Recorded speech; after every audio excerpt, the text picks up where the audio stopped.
وہ خزائن جو ہزاروں سال سے مدفون تھے، اب میں دیتا ہوں اگر کوئی ملے امیدوار، کوئی ملے امیدوار۔ اعوذ باللہ من الشیطان الرجیم، بسم اللہ الرحمن الرحیم۔ ملفوظات سیدنا حضرت اقدس مسیح موعود علیہ الصلوۃ والسلام۔ ایک مجلس میں حضور علیہ الصلوۃ والسلام نے یاجوج ماجوج کے تذکرہ پر فرمایا کہ من کل حدب ینسلون کے بعد وہ خدا سے جنگ کریں گے۔ اب گویا یہ خدا سے جنگ ہے، یہ استعارہ ہے کہ جب اقبال یہاں تک پہنچ جاوے کہ کوئی سلطنت ان کے مقابل نہ ٹھہرے تو پھر خدا سے جنگ کرنی چاہیں گے۔ خدا سے جنگ یہی ہے کہ نہ ان میں تضرع اور زاری ہے اور نہ دعا کی حقیقت پر نظر ہو، بلکہ اسباب اور تدابیر پر پورا بھروسہ ہو اور قضاء و قدر کا مقابلہ کیا جاوے۔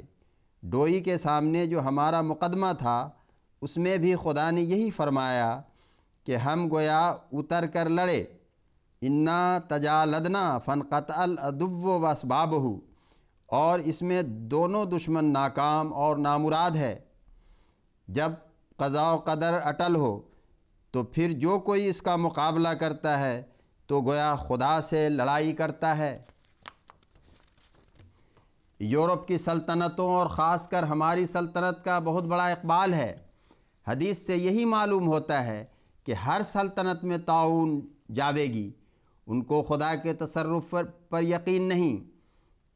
پہلے بادشاہوں کا یہی حال تھا کہ جب کوئی آفت رعایا پر آتی تو خود ان میں تضرع کی حالت پیدا ہوتی اور وہ دعائیں کرتے اور کراتے اور صدقات سے کام لیتے، مگر آج کل تدابیر اور اسباب ہی پر بھروسہ ہے۔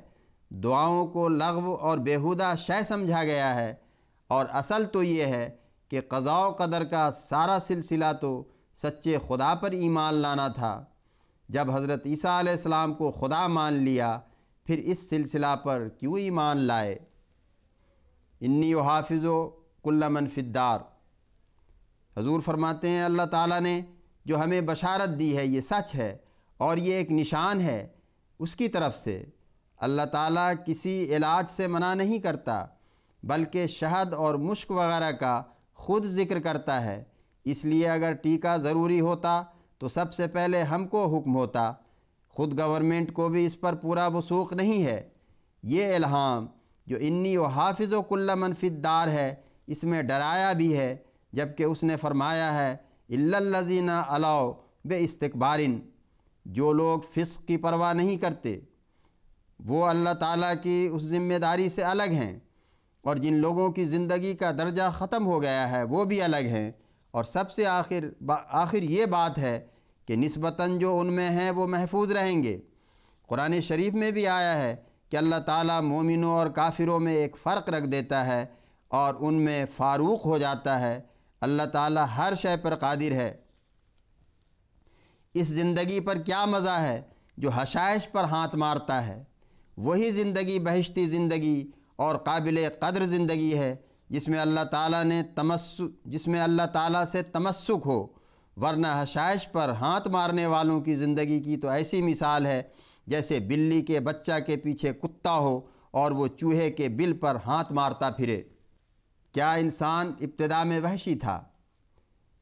جناب ڈاکٹر خلیفہ رشید الدین صاحب نے ذکر کیا کہ ایک شخص نے ان سے اس امر پر گفتگو کی کہ انسان وحشی تھا اور پھر ترقی کرتے کرتے تہذیب کے درجہ پر پہنچا ہے۔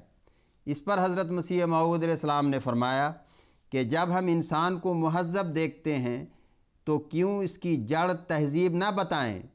قرآن شریف سے تو یہی معلوم ہوتا ہے کہ لقد خلقنا الانسان فی احسن تقویم ثم رددناہ اسفل سافلین۔ اس سے صاف معلوم ہوتا ہے کہ پیچھے وحشی بن گئے۔ میں کہتا ہوں کہ کیا خدا تعالیٰ کو پہلا عمدہ نمونہ دکھانا چاہیے تھا یا خراب؟ اور اول الدن دردن کا مصداق خدا نے برا بنایا تھا اور پھر گھس گھس کر خود عمدہ بن گیا، یہ خدا تعالیٰ کی شان میں گستاخی اور توہین ہے۔ اس کی تو وہی مثال ہے جو مثنوی میں ایک بہرہ کی حکایت لکھی ہے کہ وہ کسی بیمار کی عیادت کو گیا اور خود ہی تجویز کر لیا کہ پہلے مزاج پوچھوں گا، وہ کہے گا اچھا ہے، میں کہوں گا الحمدللہ، اور پھر میں پوچھوں گا کہ آپ کیا کھاتے ہو، تو وہ چونکہ بیمار ہے یہی کہے گا کہ مونگ کی دال کھاتا ہوں، میں کہوں گا بہت اچھا ہے، اور پھر پوچھوں گا طبیب کون ہے، وہ کہے گا فلاں ہے، میں کہوں گا خوب ہے، دست شفا ہے۔ لیکن جب وہاں گئے تو بہرہ مریض سے آپ کا مزاج کیسا ہے؟ مریض مر رہا ہوں۔ بہرہ الحمدللہ۔ بہرہ مریض سے آپ کی غذا کیا ہے؟ مریض خون جگر۔ بہرہ بہت اچھی غذا ہے۔ بہرہ مریض سے طبیب کون ہے؟ مریض ملک الموت۔ بہرہ طبیب سے دست شفا ہے۔ ان لوگوں کی بھی کچھ ایسی ہی حالت ہے۔ اللہم صلی علی محمد و آل محمد و بارک وسلم انکا حمید مجید۔